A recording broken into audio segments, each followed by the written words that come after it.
Australians safe? For more, I'm joined now by Shadow Minister for Home Affairs, James Paterson. Senator, thank you for your time. A barrister working for the detainees says that the Commonwealth has covertly, so secretly, settled at least 3 High Court challenges to the mandatory monitoring. He says to avoid the embarrassment of losing these cases and further headlines. But without monitoring, James, and if it comes to this, let's say the other things, the ankle bracelets and everything else has to go off all detainees, what's the government going to do then to keep us safe? What's their plan B?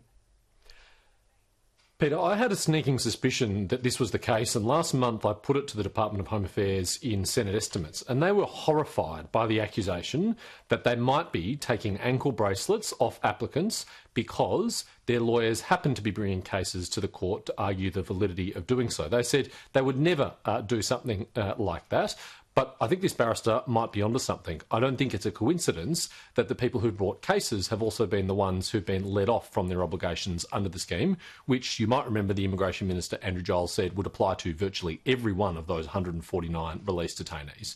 Like you, I'm deeply concerned about these upcoming High Court cases, because if these applicants are successful, arguing on the basis that they've failed to cooperate with their removal and therefore are being indefinitely detained, that is effectively the end of immigration detention in Australia. It will effectively be impossible for the Australian government to detain anyone, even if they have breached the law, even if they have no right to be here, and it will bring to an end a key pillar of our immigration system, our border protection system.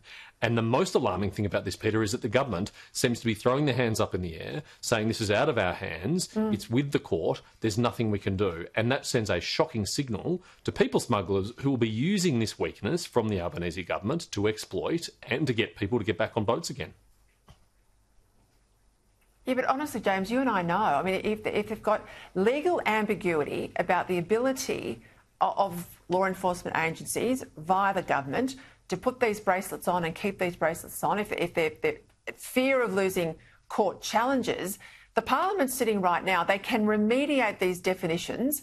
They can also deal with the risk of another 127 that are currently before the High Court. And this cohort, I might add, Iran, Iraq, Sudanese people are involved here.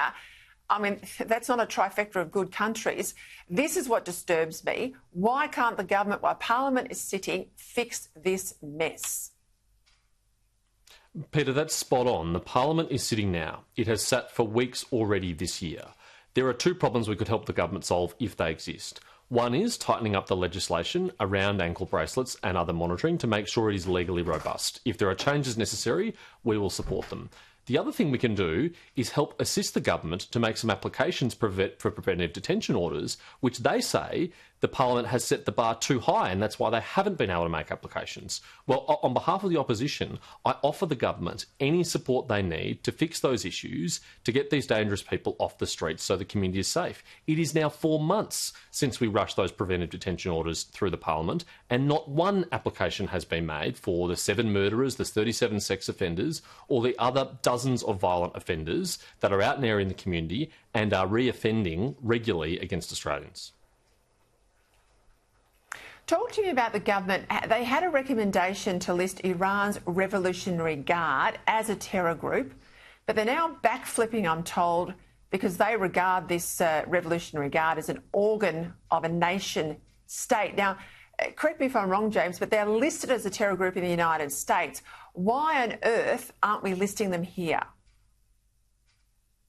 You're right, Peter, and this has been outstanding work by my colleague Senator Claire Chandler to point this out. It looks like the government started and went through a terrorism listing process for the IRGC. They stopped it at some point for an unknown reason and have offered no adequate explanation for why that's the case.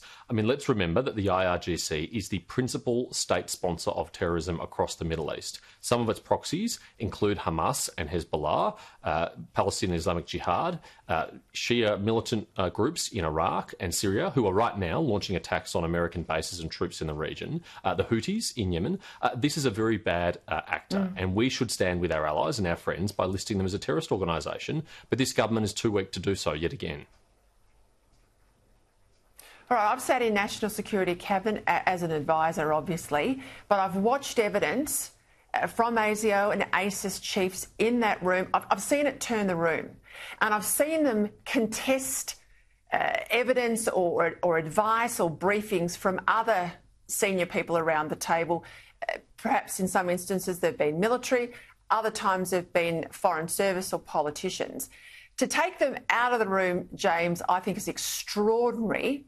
I think this is a big call. They've been in the room under Labor governments in the past and certainly under coalition governments.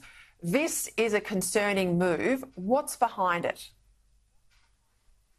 You're right, Peter, and this was an extraordinary scoop by your colleague Sharri Markson last night. I mean, no wonder the Albanese government has been so weak on national security. No wonder they've made so many poor decisions. They haven't had the key people in the room to provide them with the advice that they need, and maybe some of the advice that they don't want to hear, and maybe that's why they've been removed from the room.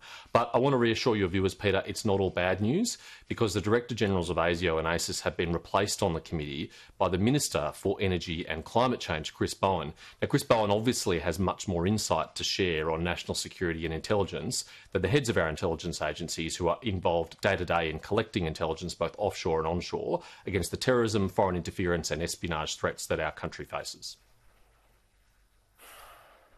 Yeah, you know, comedian there, and it gives me no comfort to have Chris Bowen in the room. You and I know how much you can deal with the other side on issues like this, James, quietly behind closed doors and get them to back down when they made a dumb decision. I think this is a dumb decision. Are you hopeful you can have a word to Labor senior ministers, perhaps even the Prime Minister, and get them to rethink this move? I mean, we just only had that advice from Mike Burgess, the ASIO chief, for people at home, saying, you know, he is concerned about Islamist terror attacks in Australia over the next 12 months. So when this committee meets, he is not there keeping the room up to date, keeping the Prime Minister up to date about Australia's security. Surely they can back down here. I really hope so, Peter. I hope sense prevails, but I'm concerned because it's my understanding this decision was made some time ago. It was not a recent decision, and for much of the past year or so, these meetings have been taking place without those agencies being represented in the room. And as you said before, you can't always anticipate when they've got a contribution of value to make. And if you don't regularly have them in the room, if they're only invited occasionally, you're missing out on the insight that they and all the thousands of patriotic members of the intelligence community are working hard to provide. I mean, what is the point of having intelligence agencies, funding them and giving them powers to provide advice and insight to government if you are not there to hear it at the critical point in which you're making decisions in the national interest? So I hope the Prime Minister is embarrassed by these revelations. I hope he revisits the decision that he has clearly made to kick these intelligence agency chiefs off the NSC, and I hope he quickly reverses it, but I'm not holding my breath. Well, I think he'd be a big fan if he did. I think it's the right thing to do to reverse it. Thank you, James Paterson.